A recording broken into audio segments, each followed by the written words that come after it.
This is a continuation of All Quiet on the Western Front by E.M. Remarque, comprising Chapter 2. Chapter 2. It is strange to think that at home in the drawer of my writing table there lies the beginning of a play called Saul and a bundle of poems. Many an evening I have worked over them. We all did something of the kind. But that has become so unreal to me I cannot comprehend it any more. Our early life is cut off from the moment we came here, and that without our lifting a hand. We often try to look back on it and to find an explanation, but never quite succeed. For us young men of 20, everything is extraordinarily vague. For Kropp, Müller, Lear, and for me, for all of us whom Enrich calls the Iron Youth. All the older men are linked up with their previous life. They have wives, children, occupations, and interests.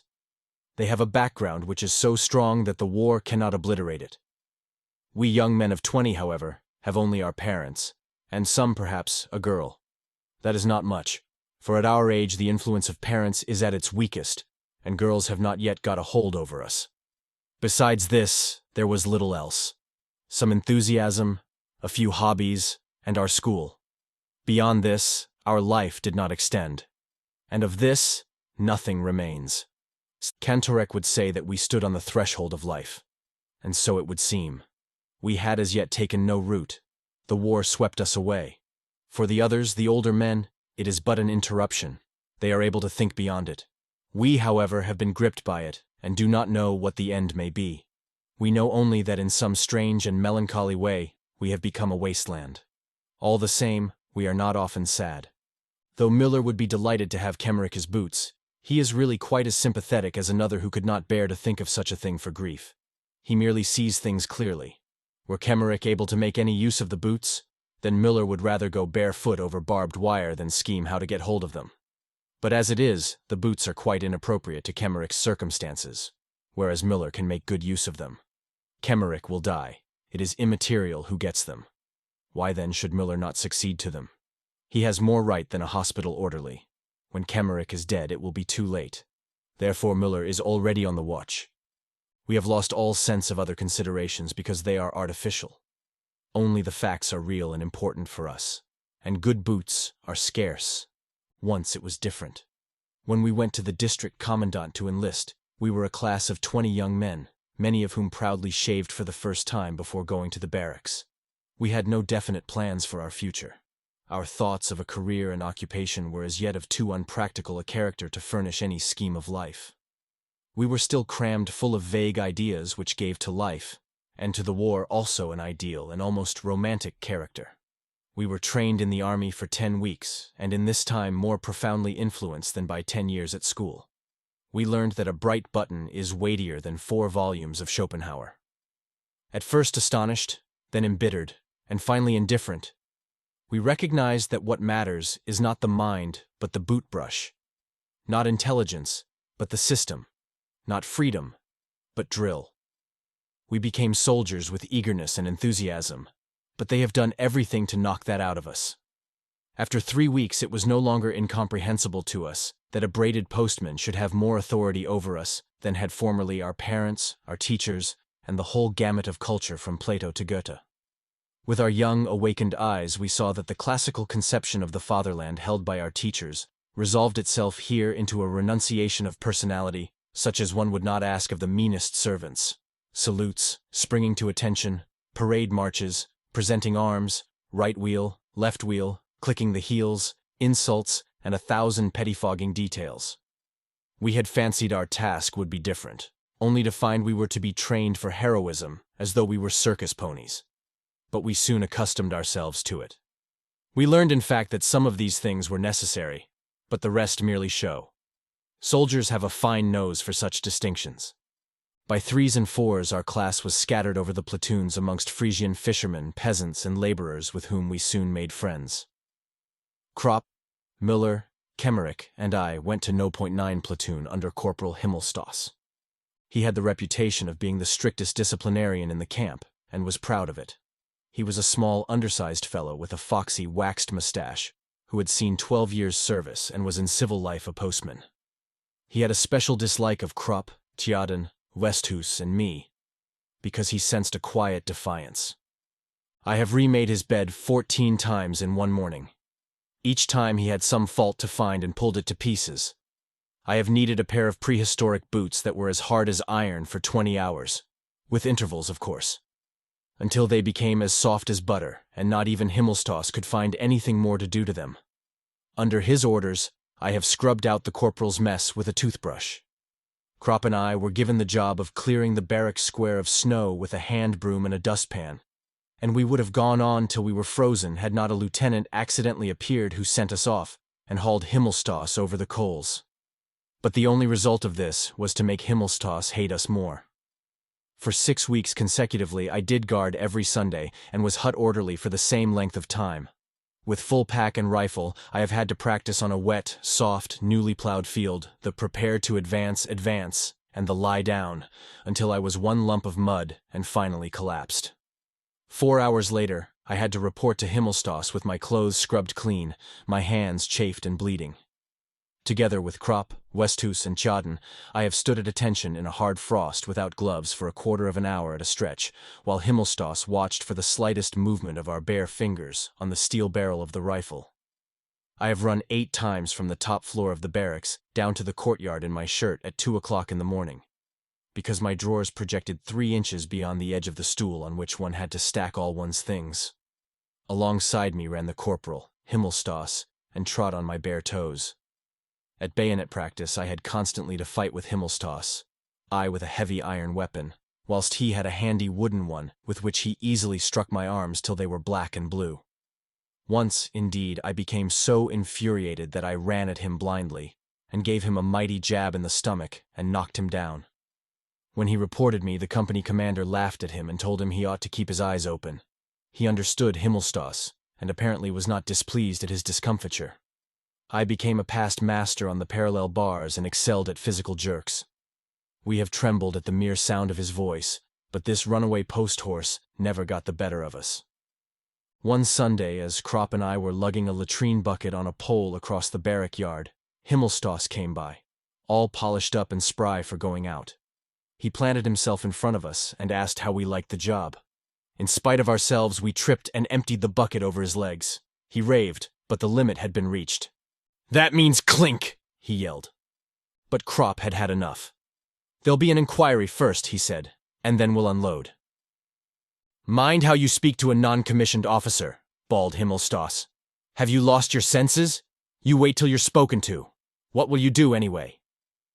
"Show you up, Corporal," said Kropp, his thumbs in line with the seams of his trousers.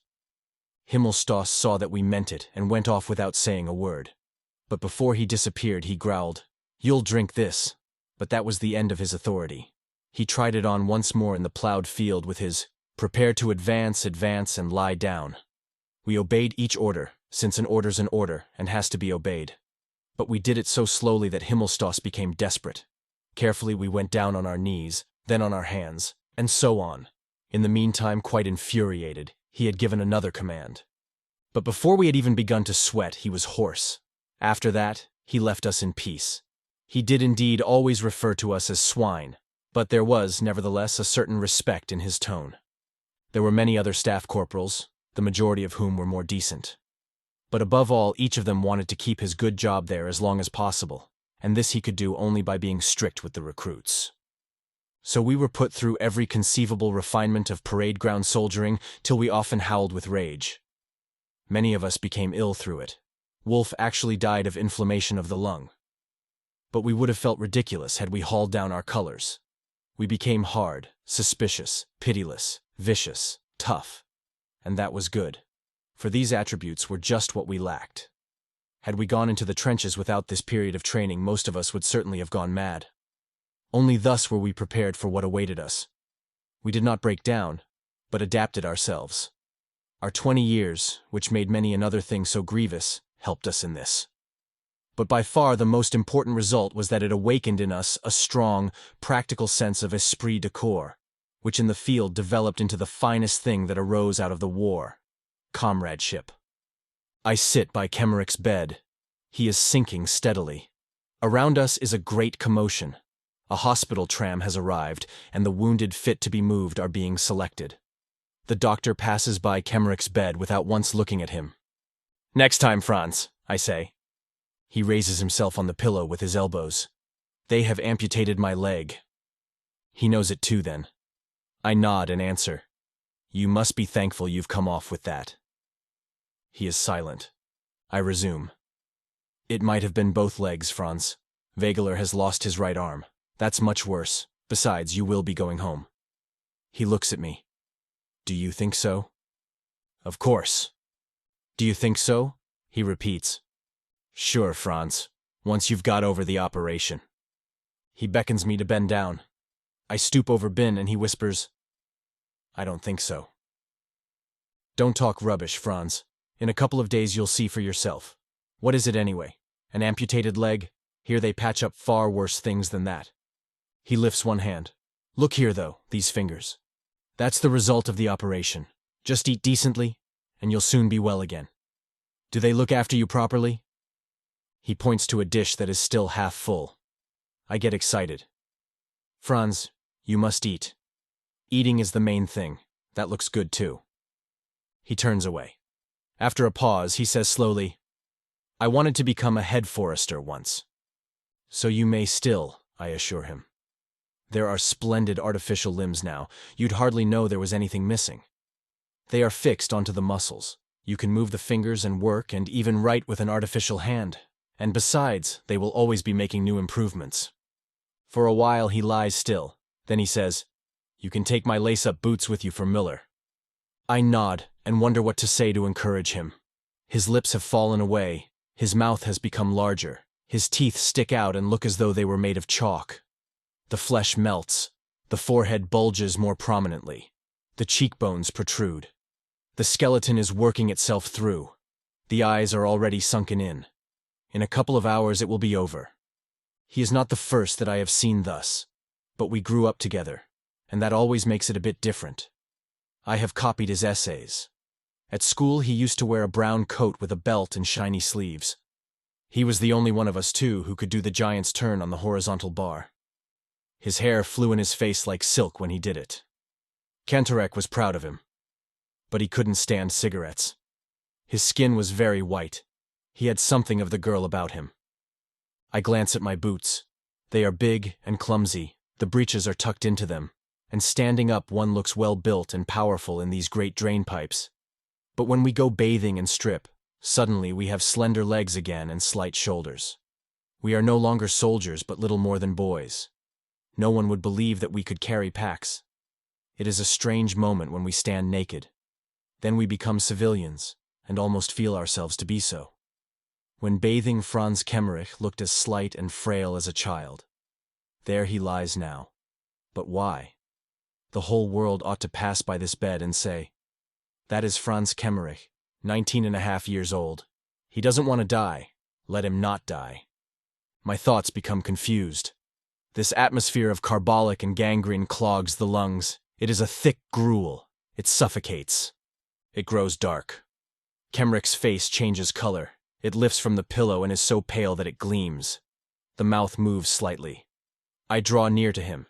He whispers, "If you find my watch, send it home." I do not reply. It is no use anymore. No one can console him. I am wretched with helplessness. This forehead with its hollow temples, this mouth that now seems all teeth, this sharp nose, and the fat weeping woman at home to whom I must write. If only the letter were sent off already. Hospital orderlies go to and fro with bottles and pails. One of them comes up, casts a glance at Kemmerich, and goes away again. You can see he is waiting. Apparently he wants the bed. I bend over Franz and talk to him as though that could save him. "Perhaps you will go to the convalescent home at Klosterberg, among the villas, Franz. Then you can look out from the window across the fields to the 2 trees on the horizon. It is the loveliest time of the year now, when the corn ripens. At evening, the fields in the sunlight look like mother of pearl. And the lane of poplars by the Klosterbach, where we used to catch sticklebacks. You can build an aquarium again and keep fish in it, and you can go without asking anyone. You can even play the piano if you want to." I lean down over his face, which lies in the shadow. He still breathes lightly. His face is wet. He is crying. What a fine mess I have made of it with my foolish talk. But Franz, I put my arm round his shoulder and put my face against his. Will you sleep now? He does not answer. The tears run down his cheeks. I would like to wipe them away, but my handkerchief is too dirty. An hour passes. I sit tensely and watch his every movement in case he may perhaps say something. What if he were to open his mouth and cry out?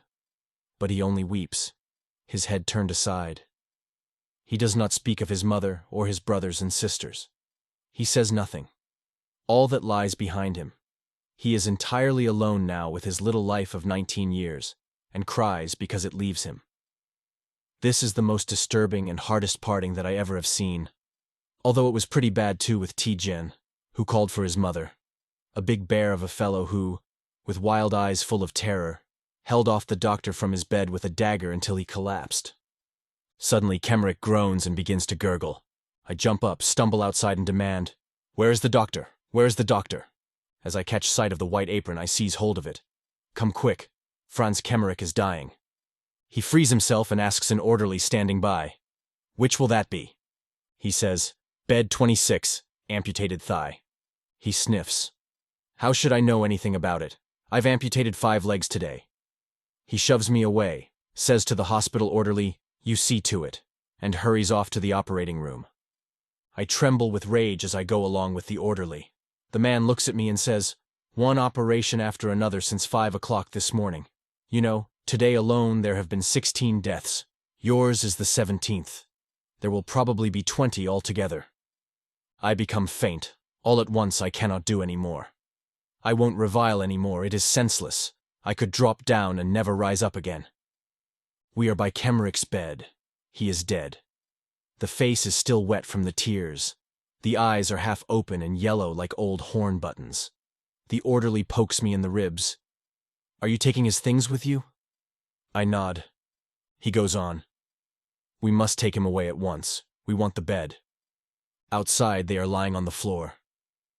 I collect Enrich's things and untie his identification disc.